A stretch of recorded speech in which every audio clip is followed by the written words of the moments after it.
Peux aimer Disney sans jamais avoir rêvé d'être une princesse. Et tu sais quoi? C'est même super courant. Bienvenue dans Disney de A à Z, la série où je te parle de mon amour pour Disney avec mes yeux d'adulte fan, sans filtre, sans chichi, juste de la passion. Petite, j'étais pas du tout branchée robe qui tourne. Moi, c'était Merlin l'Enchanteur, Robin des Bois, Bernard et Bianca et Alice au Pays des Merveilles.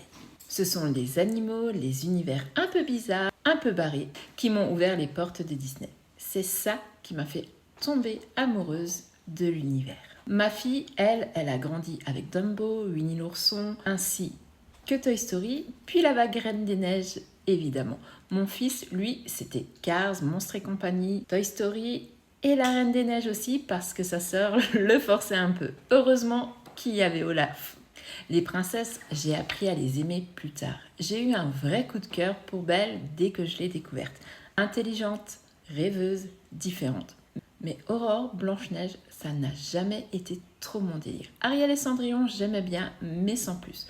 Ce sont plutôt les nouvelles princesses qui m'ont vraiment accroché. Que ce soit Tiana, Réponse, Anna, Mérida, elles ont du feu, des valeurs, de la personnalité et elles m'ont fait craquer. C'est peut-être pas ton cas, et tu sais quoi, c'est totalement ok de ne pas vibrer pour les princesses. Disney, c'est vaste. Tu peux être fan de la magie, de drôlerie, d'émotions pures, sans jamais mettre une robe de bal. Tu peux aimer Zootopie, vice-versa, Coco, Monstres et compagnie, Lilo et Stitch, et être à 100% Disney fan, même si aucune des princesses n'a conquéri ton cœur. D'ailleurs, aujourd'hui, quand on regarde ce qui marque les enfants et les adultes, c'est souvent des histoires hors des contes de fées et sans princesse. Les princesses sont pas en train de perdre, mais elles n'ont plus du tout l'exclusivité chez Disney. Le terrain de jeu s'est élargi et franchement, c'est génial. On est beaucoup plus à se reconnaître dans un Hercule, un Bimax, un Flash McQueen qu'à rêver de perruques longues jusqu'aux pieds. Bref, que tu sois team princesse ou team autre héros, t'as ta place dans la communauté Disney.